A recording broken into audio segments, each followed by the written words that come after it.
किसी ने बड़े कमाल की बात कही है कि माता का त्याग अनंत है संतान की रक्षा के लिए, जीवन व्रत में वह शक्ति जगाती है जीवन की हर बाधा को तोड़कर। नमस्कार दोस्तों, मैं हूं श्याम गुरु। यह कहानी है जीवित पुत्री का व्रत की।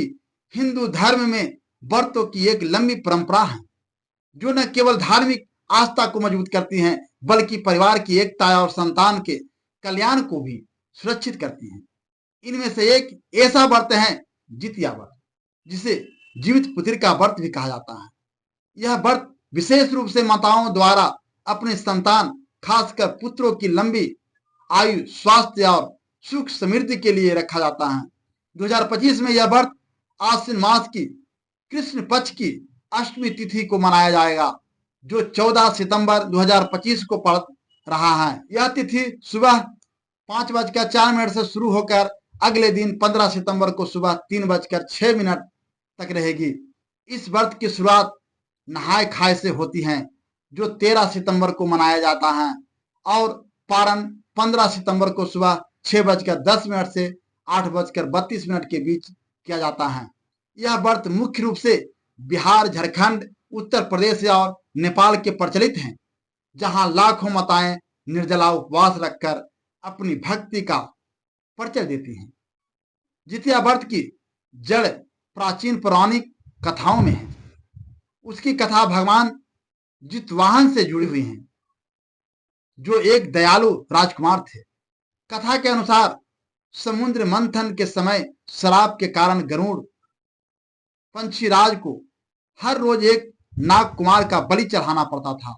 नागों के राजा वासुकी अपने पुत्रों की रक्षा के लिए चिंतित रहते थे। एक दिन जितवाहन नामक एक सत्यवादी राजकुमार जंगल में विचरण कर रहे थे। उन्होंने एक नाग कन्या को रोते देखा, जो अपने भाई की बलि के कारण दुखी थी। जितवाहन ने उसकी व्यथा सुनी और स्वयं को गरुड़ के लिए बलि चढ़ाने का संकल्प लिया। जब गरुड़ आए तो जितवाहन ने बिना डरे अपना शरीर अर्पित कर दिया। गरुड़ उनकी दयालु और साहस से प्रभावित हुए और उन्हें जीवित छोड़ दिया। साथ ही उन्होंने वचन दिया कि अब वे कभी भी नाग कुमारों को नुकसान नहीं पहुंचाएंगे। इस घटना से नागवंश प्रसन्न हुआ और जितवाहन को वरदान दिया कि जो भी माता इस कथा को सुनकर व्रत रखेगी, उसकी संतान हमेशा सुरक्षित रहेगी। यह कथा जितिया व्रत का मूल आधार है। माताएं इस व्रत को रखकर जितवाहन बाबा की पूजा करती हैं, जो संतान की रक्षा के लिए हैं। 2025 में जितिया व्रत कैसे मनाया जाएगा, आइए विस्तार से जानते हैं। व्रत की तैयारी नहाय खाए से शुरू होती है। 13 सितंबर को माताएं प्रातः काल स्नान करके शुद्ध वस्त्र धारण करती हैं। वे मड़ुआ की रोटी, नोनी का साग, चावल और मटर की सब्जी आदि को भोजन करती हैं। यह भोजन व्रत के लिए शक्ति प्रदान करता है। घर को साफ सुथरा किया जाता है और पूजा स्थल को तैयारी की जाती है। शाम को परिवार के साथ जितिया व्रत की कथा सुनाई जाती है, जो भक्ति की भावनाओं को जगाती हैं। अगले दिन 14 सितंबर को मुख्य व्रत का दिन है। माताएं ब्रह्मा मुहूर्त में उठकर स्नान करती हैं। वे निर्जला व्रत रखती हैं, अर्थात पूरे दिन न तो भोजन करती हैं और न ही जल ग्रहण करती हैं। यह व्रत 24 घंटे का होता है, जो मातृत्व के त्याग का प्रतीक है। पूजा का समय सुबह 7:41 से 9:11 तक, 10:41 से 12:12 तक शुभ माना जाता है। पूजा स्थल पर मिट्टी या चंदन से जिमुतवाहन की प्रतिमा बनाई जाती है। इसके साथ चील और सियारिन, इंगल और जंकल के प्रतीक चिन्ह भी स्थापित किए जाते हैं, क्योंकि कथा में इनका महत्व है। पूजा में सरसों का तेल, खल, लकड़ी का कोल्हू, अक्षत, फूल, फल, केला के पत्ते और दीपक जलाए जाते हैं। माताएं सूर्य देव को अर्घ्य अर्पित करती हैं और जितिया व्रत कथा का पाठ करती हैं। कथा सुनने के बाद आरती उतारी जाती है। पूजा के दौरान सतपुतिया की सब्जी का विशेष महत्व है, जो पारण के समय ग्रहण किया जाती हैं। इस व्रत के दान का भी बड़ा महत्व है। माताएं फल, वस्त्र, अनाज आदि का दान करती हैं, जो गरीबों को वितरित किया जाता है। व्रत के दौरान माताओं को कुछ नियमों का पालन करना चाहिए। वे क्रोध, नकारात्मक विचारों से दूर रहें, घर में शांति बनाए रखें और संतान के साथ समय बिताएं। यदि कोई महिला स्वास्थ्य कारणों से निर्जला व्रत न रख पाए तो वह जल ग्रहण कर सकती हैं, जिसे खरजितिया कहा जाता है। लेकिन श्रद्धा और भक्ति से किया गया व्रत ही फलदायी होती हैं। 2025 में यह व्रत रविवार को पड़ रहा है, जो शुभ माना जाता है। क्षेत्रीय विविधताओं के अनुसार कुछ जगहों पर चंद्रमा को भी अर्घ्य दिया जाता है। तीसरे दिन 15 सितंबर को पारण का समय है। सुबह स्नान के बाद सूर्य को अर्घ्य देकर व्रत समाप्त किया जाता है।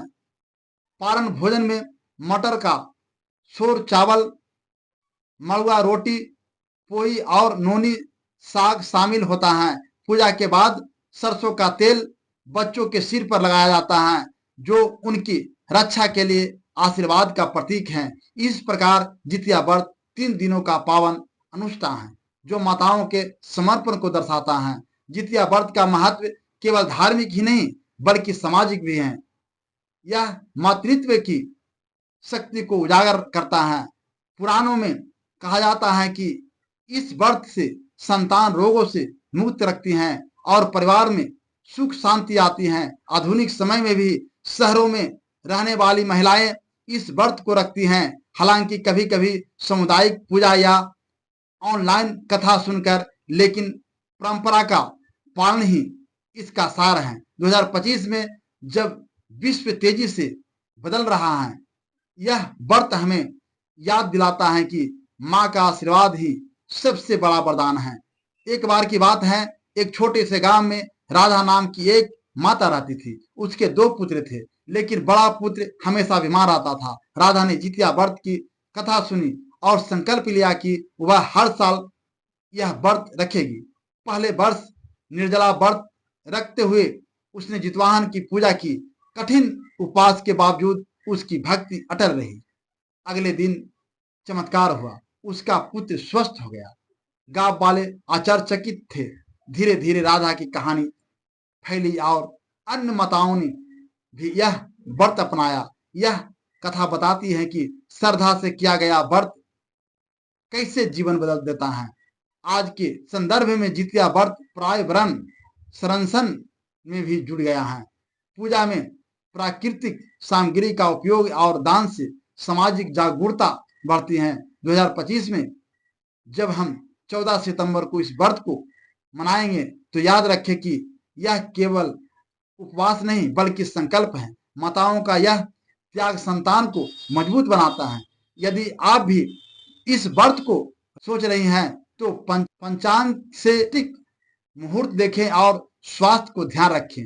मैं फिर से एक बार वही कहना चाहता हूं कि संतान की रक्षा और लंबी आयु के लिए जितिया व्रत माता का सर्वोत्तम संकल्प है।